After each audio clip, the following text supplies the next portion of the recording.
What vendors don't quote when they sell you the future?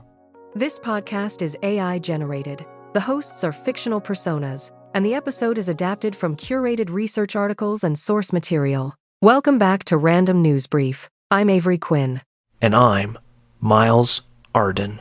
This week, we're talking about something that doesn't get nearly enough attention in the AI boom coverage: the infrastructure underneath it all, the physical layer. The stuff that actually determines whether the promise scales or stays a promise. And it's not one story. 6 pieces this week all point the same direction. The bottleneck isn't the model anymore. It's what's below it. Let's start with the one that got us thinking. The gap.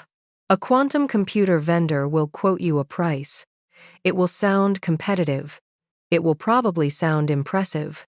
And it will tell you almost nothing about what you're actually buying.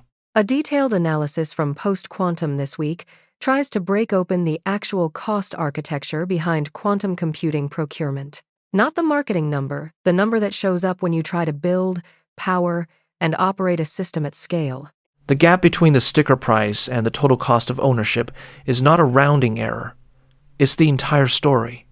Facility hardening, cryogenic infrastructure, specialized maintenance contracts. The people who know how to run dilution refrigerators, that's a small list, and they're not cheap. Different hardware approaches carry completely different operational cost profiles. Superconducting qubits, the kind IBM and Google use, need to run at around 15 millikelvin. That's colder than outer space by several orders of magnitude.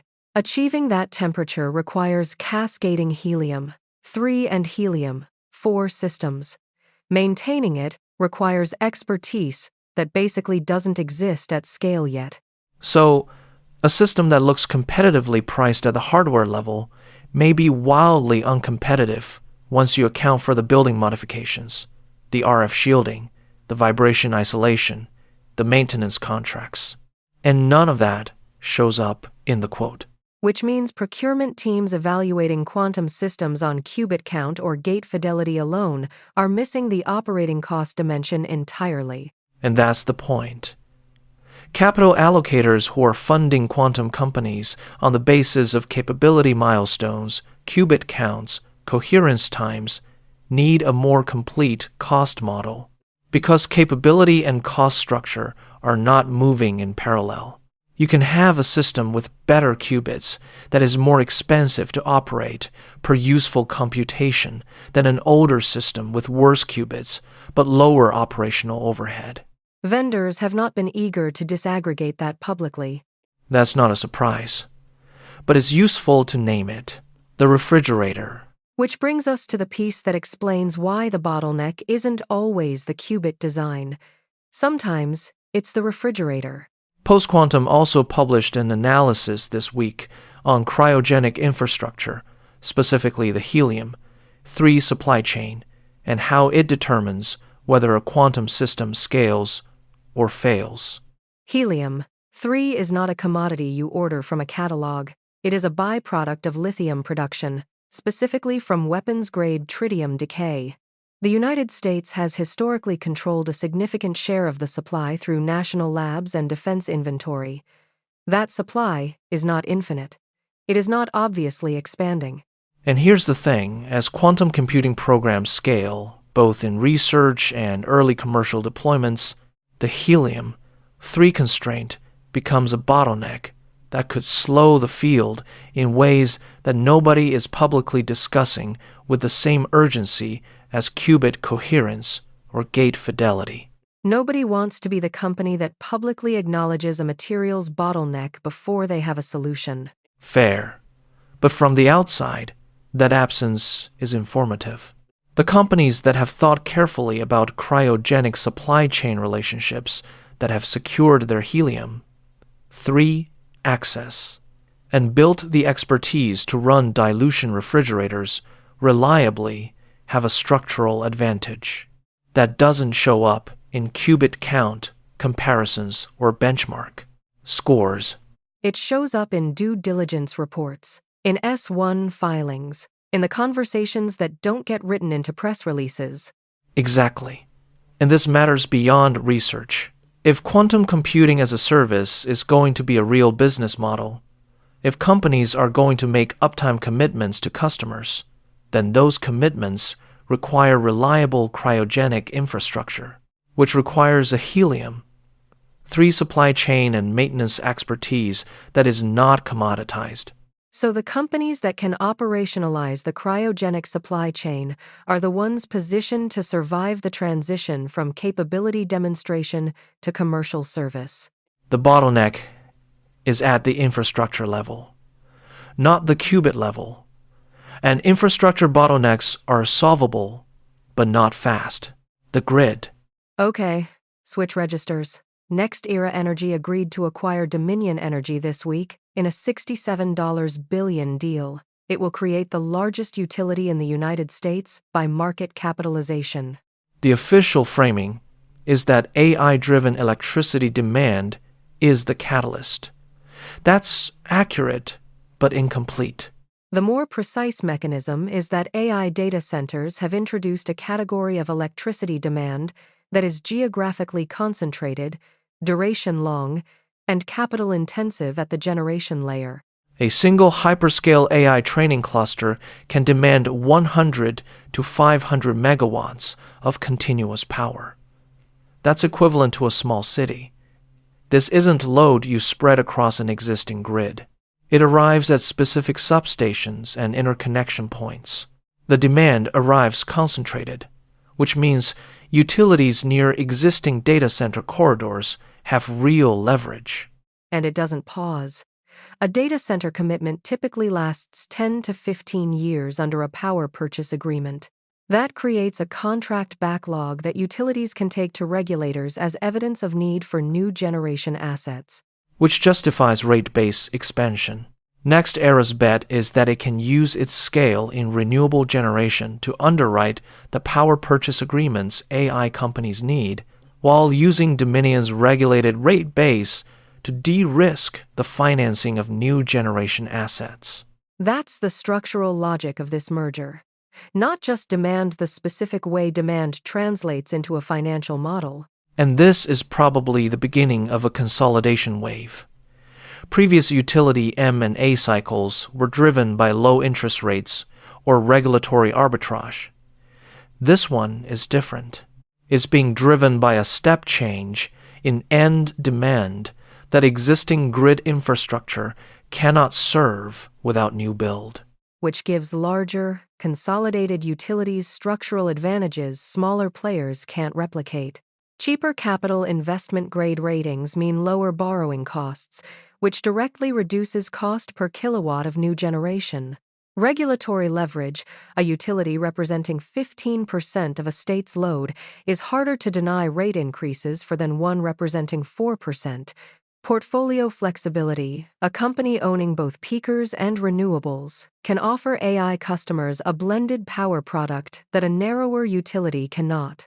The risk for smaller independent power producers and municipal utilities is that they're getting squeezed out of the data center power market precisely because they lack the capital and regulatory scale to underwrite the interconnection and new build that hyperscalers require. What's still outstanding? The exact regulatory approval timeline FERC and state commissions in multiple jurisdictions.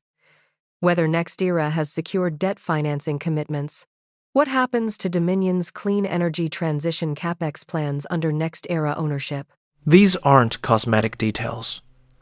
They determine whether the deal closes and what the combined entity looks like on day one. Watch FERC's review as the first major signal. The signal. Patrick Collison gave an interview to Bloomberg this week. His take, agentic AI commerce, is going to reshape the internet. Now, Collison is not a commentator. He's the co-founder of Stripe.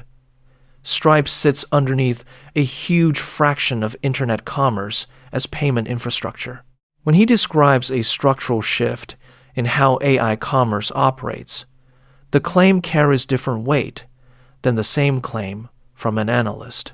Stripe sees transaction-level data across thousands of businesses and their AI adoption curves. That visibility is rare. It makes Collison a meaningful signal source, even in single-source conditions. If he's confident enough to describe agentic AI commerce as a coming reshaping, it suggests the adoption curve among Stripe's merchant base has reached a level where the pattern is legible enough to name. Agentic commerce AI systems that autonomously negotiate, execute, and settle commercial transactions would be a step beyond current chatbot-assisted purchasing. The implications for payment infrastructure, dispute resolution, fraud detection, and regulatory compliance would be substantial. Specifically, if AI agents begin acting as purchasing agents on behalf of consumers or businesses, the payment layer needs to handle machine-initiated transactions with different risk profiles than human-initiated ones. Stripe's infrastructure would need to evolve. Collison's public framing may partly be a recruiting and positioning message. Stripe wants to be seen as ready for the next infrastructure layer. But the specificity of the claim suggests something real is underway in their merchant ecosystem. What's worth watching?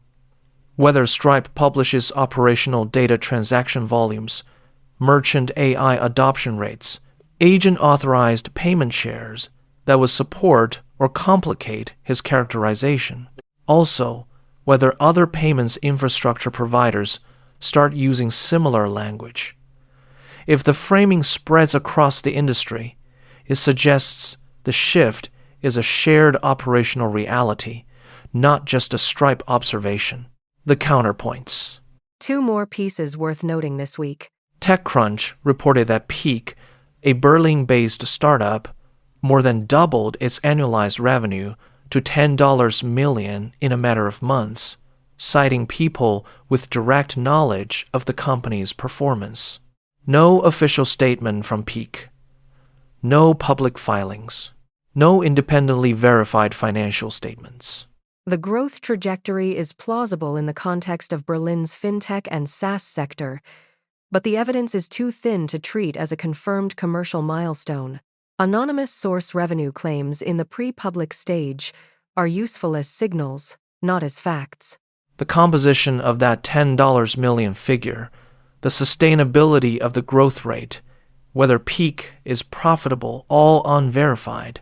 What is worth watching is whether Peak moves toward a disclosed funding round, a formal IPO filing, or an acquisition process that would require third-party validation the current report lacks.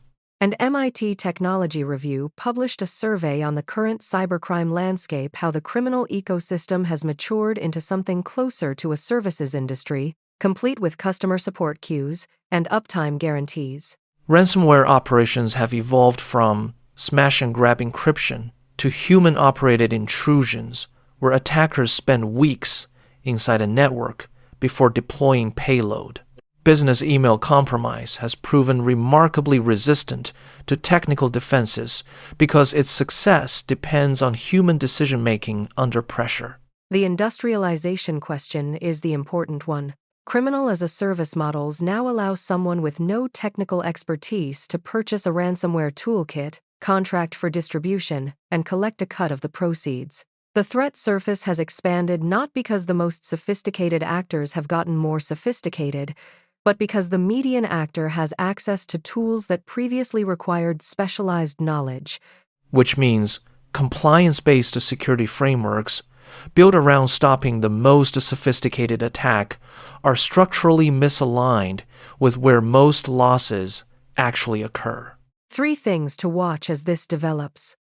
Whether the industrialization of attack tooling is producing corresponding insurance and regulatory pressure for baseline security controls, whether AI-assisted phishing is producing measurable increases in business email compromise success rates, a leading indicator of AI weaponization in the criminal ecosystem, and whether law enforcement operations against major ransomware infrastructure are producing durable disruption or just temporary inconvenience.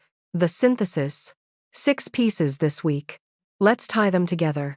The common thread infrastructure is the variable, not the model, not the capability, not the headline number, the physical layer underneath. Quantum computers, but also the cryogenic supply chain that determines whether you can actually operate them.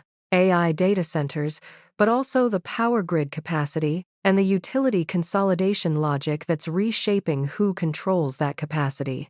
Agentic commerce, but also the payment infrastructure that has to evolve to accommodate machine-initiated transactions. Even the cybercrime story fits. The criminal ecosystem has industrialized around the same infrastructure vulnerabilities that legitimate organizations are struggling to secure. The attack surface is wide because the infrastructure is old, complex, and poorly defended. The companies winning in this environment are not necessarily the ones with the best models. They're the ones that have solved the infrastructure, economics, cryogenic supply chains, power purchase agreements, operational security posture. That's the one thing listeners should carry away. The AI boom has an infrastructure problem, and that problem has winners and losers.